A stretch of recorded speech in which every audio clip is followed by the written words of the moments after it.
some of the people that you've already hired for that position long before we knew about this. I mean, long before. From the time I came in, we started going out and getting the best people because I said it's not appropriate what they're doing. I think it's a tremendous mistake. They like to do things and they like to take them too far, and this is sometimes what ends up happening. Now, with that, I'm not blaming the controller. I'm saying there are things that you could question, like the height of the helicopter, the height of the plane being at the same level and going in opposite directions. It's not a positive. But no, we're already hiring people. No, flying is very safe. We have the safest flying anywhere in the world, and we'll keep it that way. Thank you all very much. Thank you very much, everybody. Please.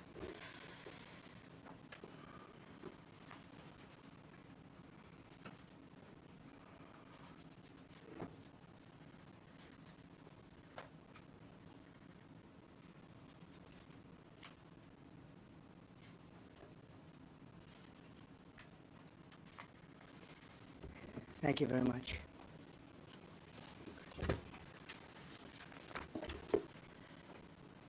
I speak to you this morning in an hour of anguish for our nation. Just before 9 p.m. last night, an American Airlines regional jet carrying 60 passengers and 4 crew collided with an Army Black Hawk helicopter carrying 3 military service members over the Potomac River in Washington, D.C., while on final approach to Reagan National Airport. Both aircraft crashed instantly and were immediately submerged into the icy waters of the Potomac. Real tragedy. The massive search and rescue mission was underway throughout the night, leveraging every asset at our disposal, and I have to say the local, state, federal, military, including the United States Coast Guard in particular, they've done a phenomenal job. So quick, so fast. It was mobilized immediately. The work has now shifted to a recovery mission. Sadly, there are no survivors. This was a dark and excruciating night in our nation's capital and in our nation's history, and a tragedy of terrible proportions. As one nation, we grieve for every precious soul that has been taken from us so suddenly, and we are a country of we are in mourning. This is really shaken a lot of people, including people very sadly from other nations who were on the flight. For the family members back in Wichita, Kansas, here in Washington, D.C., and throughout the United States and in Russia, we have a Russia contingent, some very talented people, unfortunately, were on that plane. Very, very, very sorry about that. Whose loved ones were aboard the passenger jet. We can only begin to imagine the agony that you're all feeling. Nothing worse. On behalf of the First Lady, myself, and 340 million Americans, our hearts are shattered alongside yours, and our prayers are with you now and in the days to come. We'll be working very, very diligently in the days to come. We're here for you to wipe away the tears and to offer you our devotion, our love, and our support. There's great support. In moments like this, the differences between Americans fade to nothing compared to the bonds of affection and loyalty that unite us all, both as Americans and even as nations. We are one family, and today we are all heartbroken. We're all searching for answers. That icy, icy Potomac, it was a cold, cold night, cold water. We're all overcome with the grief for many who have so tragically perished, will no longer be with us. Together we take solace in the knowledge that their journey ended not in the cold waters of the Potomac, but in the warm embrace of a loving God. We do not know what led to this crash, but we have some very strong opinions and ideas, and I think we'll probably state those opinions now. Because over the years I've watched as things like this happen, and they say, well, we're always investigating, and then the investigation 3 years later, they announce it. We think we have some pretty good ideas. But we'll find out how this disaster occurred, and we'll ensure that nothing like this ever happens again. The FAA and the NTSB and the U.S. military will be carrying out a systematic and comprehensive investigation. Our new Secretary of Transportation, Sean Duffy, his second day on the job when that happened. It's a rough one. We'll be working tirelessly. He's a great gentleman. The whole group these are great people, and they are working tirelessly to figure out exactly what happened.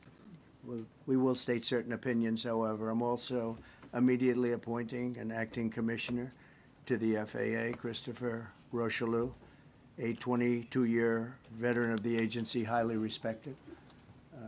Christopher, thank you very much. Appreciate it. We must have only the highest standards for those who work in our aviation system. I changed the Obama standards from very mediocre at best to extraordinary. You remember that. Only the highest aptitude, they have to be the highest intellect and psychologically superior people were allowed to qualify for air traffic controllers. That was not so prior to getting there. When I arrived in 2016, I made that change very early on because I always felt this was a job that, and other jobs too, but this was a job that had to be superior intelligence, and we didn't really have that, and we had it. And then when I left office and Biden took over, he changed them back to lower than ever before. I put safety first. Obama, Biden, and the Democrats put policy first. And they put politics at a level that nobody's ever seen, because this was the lowest level. Their policy was horrible, and their politics was even worse.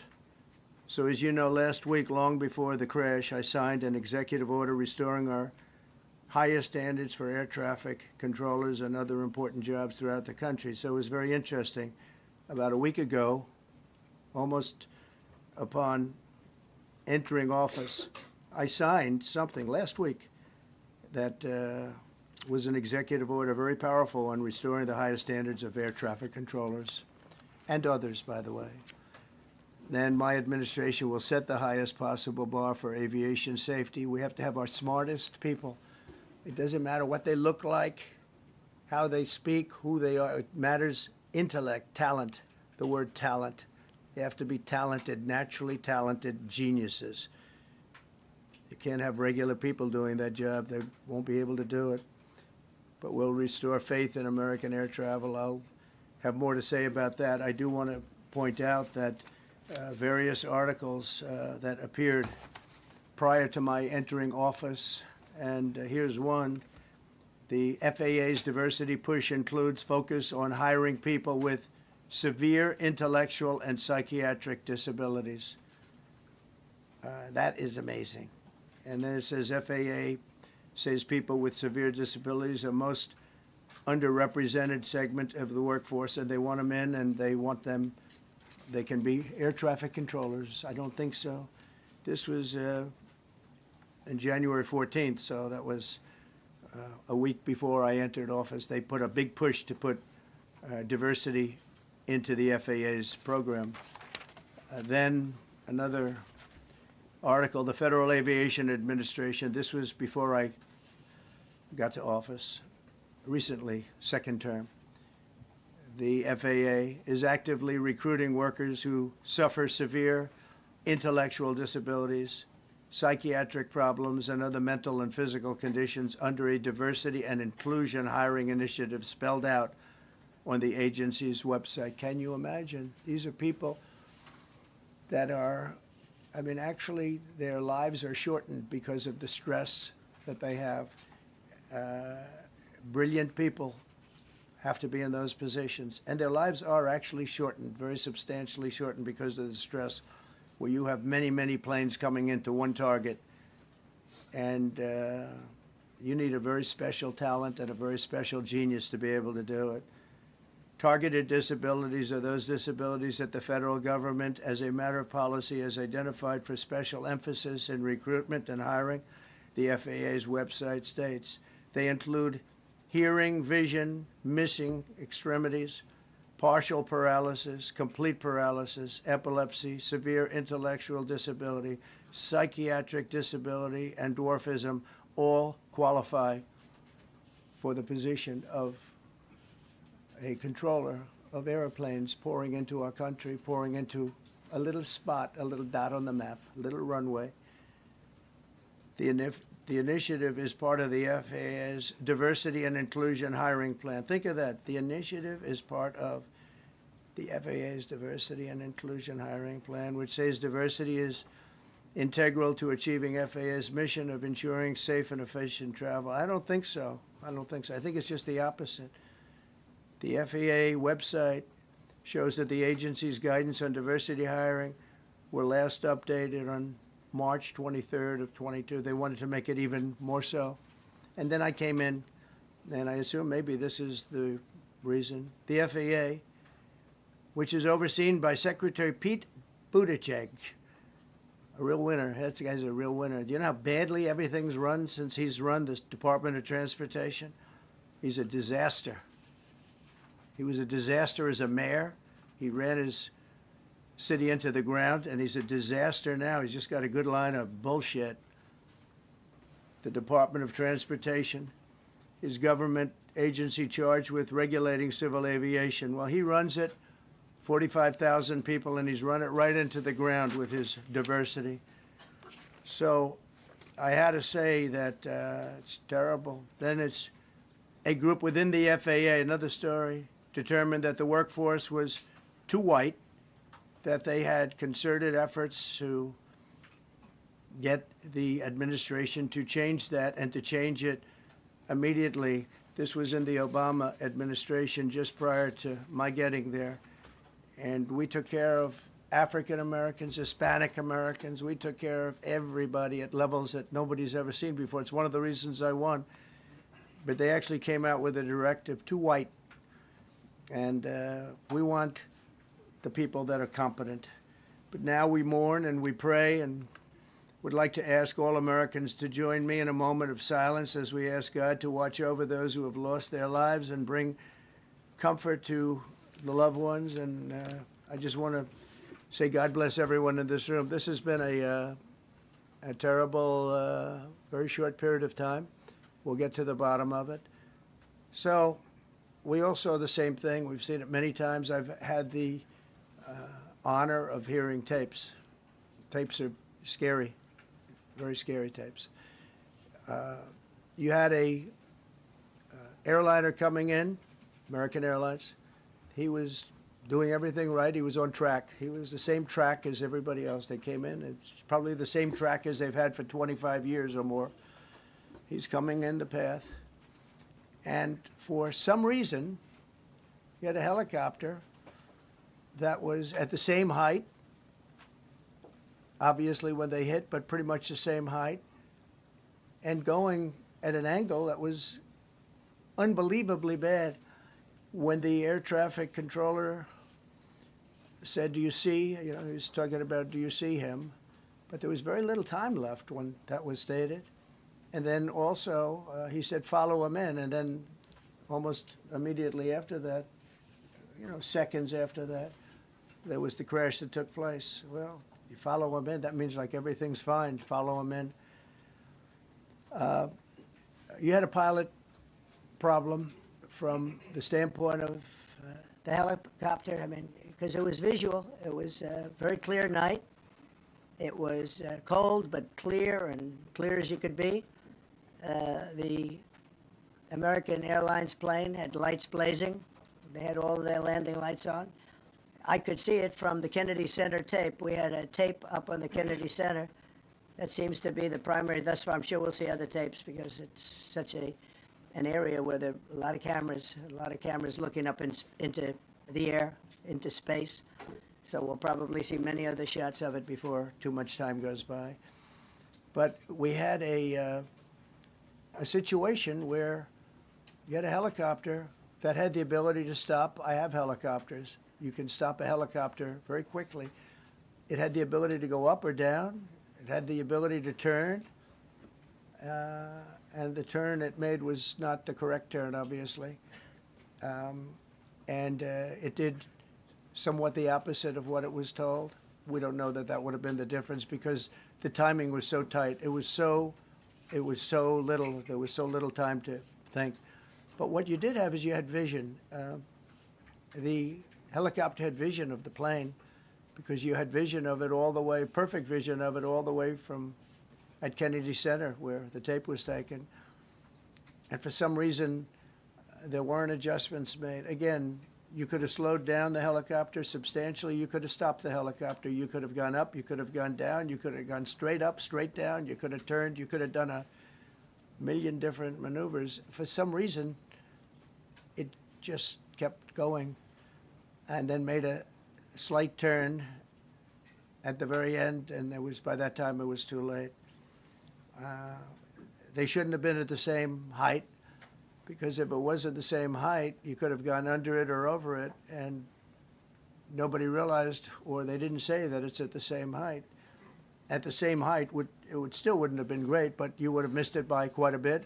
Could have been 1,000 feet higher. It could have been 200 feet lower, but it was exactly at the same height, and somebody should have been able to point that out. So all of this is going to be studied, but it just seems to me, from a couple of words that I like to use, the words common sense, some really bad things happened, and some things happened that shouldn't have happened.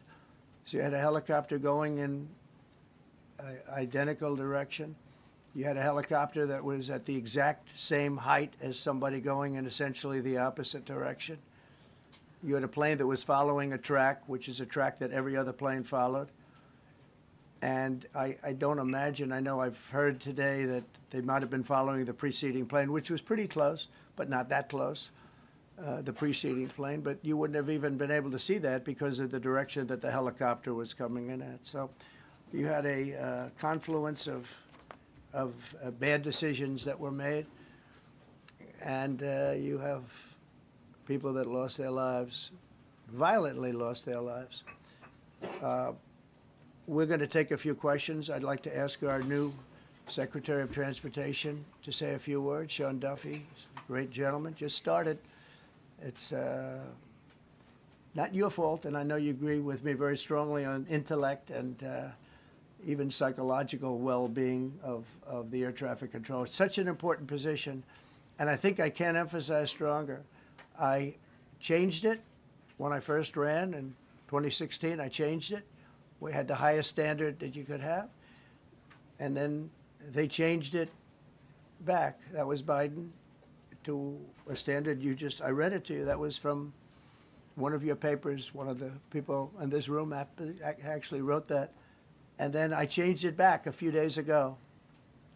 And unfortunately, that was, we'll see.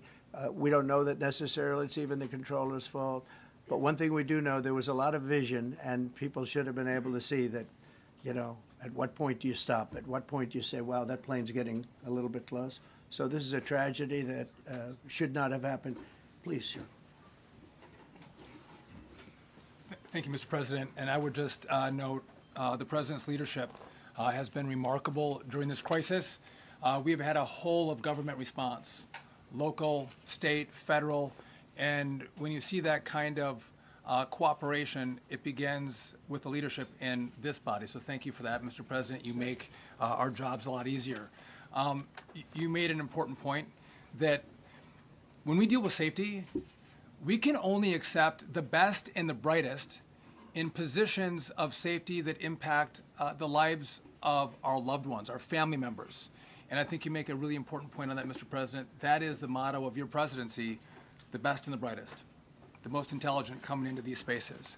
I want to take a moment and extend my condolences to the families of the loved ones. We commit to them that we are going to get to the bottom of this investigation, not in 3 years, not in 4 years, but as quickly as possible, with the NTSB, who is here today, as well as the FAA. What happened yesterday shouldn't have happened. It should not have happened. And when Americans take off in airplanes, they should expect to land at their destination. That didn't happen yesterday. That's not acceptable. And so we will not accept excuses. We will not accept passing the buck. We are going to take responsibility at the Department of Transportation and the FAA to make sure we have the reforms that have been dictated by President Trump in place to make sure that these mistakes do not happen again. And again, I want to thank you for your leadership, Mr. President. And I appreciate the confidence you placed in me. Thank you. Pete, would you like to say something? Well, thank you, Mr. President. Again, I want to echo what the Transportation Secretary said about your leadership. From the moment we found out about this, we were in contact with the White House trying to determine exactly what happened. I would echo it as well. No excuses. We're going to get to the bottom of this. We first and foremost, from the Defense Department, want to pass our condolences to the 64 souls and their families that were affected by this. Never should happen. And certainly the 3 service members, the 3 soldiers, a young captain, staff sergeant, and CW2, Chief Warrant Officer, on a routine annual retraining of night flights on a standard corridor for a continuity of government mission. The military does dangerous things. It does routine things on the regular basis. Tragically, last night, a mistake was made. And I think the president is right. There was some sort of an elevation issue that we have immediately begun investigating at the DOD and Army level. Army CID is on the ground investigating. Top-tier aviation assets inside the DOD are investigating, sir, to get to the bottom of it so that it does not happen again, because it's absolutely unacceptable. But I want to echo what the Transportation Secretary and you, Mr. President, said, because it pertains to the DOD as well. We will have the best and brightest in every position possible. As you said in your inaugural, it is colorblind and merit-based. The best leaders possible, whether it's flying Black Hawks and flying airplanes, leading platoons, or in government. The era of DEI is gone at the Defense Department, and we need the best and brightest, whether it's in our air traffic control, or whether it's in our generals, or whether it's throughout government. So thank you for your leadership and courage on that, sir, and we'll stand by you on it. Thank you. Very much. JD, please. Well, thank you, Mr. President, for your leadership. I just want to reemphasize something the President said, and you've heard from the Secretary of Transportation and of Defense. There really was a whole of government response. We were all on the phone. We were all communicating yesterday, trying to get to the bottom of this immediately, but also try to communicate with the American people about what happened. Something the President said that I think bears reemphasizing, which is that when you don't have the best standards in who you're hiring, it means, on the one hand, you're not getting the best people in government, but on the other hand, it puts stresses on the people who are already there. And I think that is a core part of what President Trump is going to bring and has already brought to Washington, D.C., is we want to hire the best people because we want the best people at air traffic control, and we want to make sure we have enough people at air traffic control who are actually competent to do the job. If you go back to just some of the headlines over the past 10 years, you have many hundreds of people suing the government because they would like to be air traffic controllers, but they were turned away because of the color of their skin. That policy ends under Donald Trump's leadership because safety is the first priority of our aviation industry. Thank you, Mr. President. Mr. President, on DEI and the claims that you've made, are you saying this crash was somehow caused and the result of diversity hiring? And what evidence have you seen to support these claims? It just could have been. We have a high standard. We've had a much higher standard than anybody else. And there are things where you have to go by brain power. You have to go by psychological quality. And psychological quality is a very important element of it. These are various very powerful tests that we put to use, and they were terminated by Biden. And Biden went by a standard that's the exact opposite. So we don't know, but we do know that you had 2 planes at the same level. You had a helicopter and a plane. That shouldn't have happened. And we'll see. We're going to look into that, and we're going to see. But certainly for an air traffic controller, we want the brightest, the smartest, the sharpest. We want somebody that's psychologically superior, and that's what we're going to have. Yeah. Yeah, please, go ahead. Mr. President, you mentioned at the top of the briefing that there were several Russian nationals on the flight. Yes. Will the U.S. government be willing to facilitate the transfer of their remains, considering Yes, we the will. fact there is no direct air travel between the 2 countries? We've already been in contact with Russia, and the answer is yes, we will facilitate. Yes. Please, go ahead. Thank you, Mr. President. The situation in the Democratic Republic of the Congo is getting worse, even though President John Lorenzo has been mediating the conflict between Rwanda and the Democratic Republic of the Congo because he wants to bring peace and stability. The situation is really bad right now. I want to hear from Ms. President if you have any plan in the future to bring peace in the Well, you're Democratic asking me a Republic question of the about Congo. Rwanda, and it is a very serious problem, I agree, but I don't think it's appropriate right now to talk about it, but it is a very serious problem. We don't even yet know the names of the 67 people who were killed, and you are blaming Democrats and DEI policies and air traffic control and seemingly the member of the U.S. military who was flying that Black Hawk helicopter. Don't you think you're getting ahead of the investigation right now? No, I don't think so at all. I don't think with the names of the people, you mean the names of the people that are on the plane? You think that's going to make a difference? Does it comfort their families They to are hear you a blaming group of DEI people that have policies? lost their lives. If you want a list of the names, we can give you that. We'll be giving that very soon. We're in coordination with American Airlines. We're in coordination very strongly, obviously, with the military. But I think that's not a very smart question. But are you I'm blaming- surprised coming from you. Are you blaming your Please. Thank Please. you. Thank you, President Trump. Thank you for being here. Based on your analysis so far, do you have a sense of who is at fault, if it was the plane, the helicopter, air traffic control, and can you assure people that it is safe to fly in and out of D.C.? Well, I've given you the analysis, and the analysis was it was based on vision. You had a lot of people that saw what was happening. You had some people that knew what was happening. There was some warnings, but the warnings were given very, very late. You know, those warnings were given very late. It was almost as they were given. A few seconds later, there was the crash. It should have been brought up earlier. But the people in the helicopter should have seen where they were going. I can't imagine people with 20/20 vision not seeing, you know, what's happening up there. Again, they shouldn't have been at the same height. You're going in reverse directions or sideway directions. Obviously, you want to be at different heights. I see it all the time when I'm flying.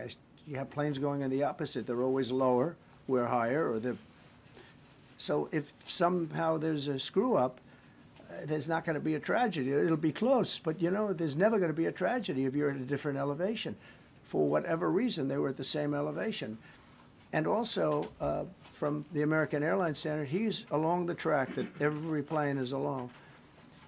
You say, what was a helicopter doing in that track? It's very sad. But visually, somebody should have been able to see and taken that helicopter out of play. And they should have been at a different height. Thank you, sir. You mentioned the Russians that were on board that plane. What other nationalities were on board that passenger? There were a couple of others. We're going to be announcing it in about an hour. We have some very specific information. We're calling the countries. We've spoken to most of them, but there were some other countries represented. Mr. President, spoken to President Putin? I have not, no. Mr. President, Not about this. On your executive order, you've already issued an executive order you say will restore aviation safety. Right. This crash happened after that. Was the executive order successful, and what more needs to change to keep people safe? Well, you know, we issued it 3 days ago, and we're in the process of making those changes. This is something that should have been done a long time ago. Actually, my original order should have never been changed, and I think maybe you wouldn't have had this problem. Maybe. Yeah, please, go Yes, ahead. thank you. We see like everyday life that very often those diversity hires cause sometimes issues, as you just mentioned. So what plan do you have? Are we going to see some fire? Are you going to fire some of those diversity hire in the federal government? What plan do you have? I would say the answer is yes. If we find that people aren't mentally competent, you see the language. The language is put out by them. And if you see that, I'm not going to bore you by reading it again, but these are not people that should be doing this particular job. They'd be very good for certain jobs, but not people that should be doing this particular job. Mr. President, you have today blamed the diversity elements, but then told us that you weren't sure that the controllers made any mistake. We then said perhaps the helicopter pilots were the ones who made the mistake. It's all under investigation. I understand that. That's why I'm trying to figure out how you can come to the conclusion right now that diversity had something to do with this crash. Because I have common sense, okay? And unfortunately, a lot of people don't. We want brilliant people doing this. This is a major chess game at the highest level. when you have 60 planes coming in during a short period of time, and they're all coming in different directions, and you're dealing with very high-level computer work and very complex computers. And one of the other things I will tell you is that the systems that were built, I was going to rebuild the entire system, and then we had an election that didn't turn out the way it should have. But they didn't build the system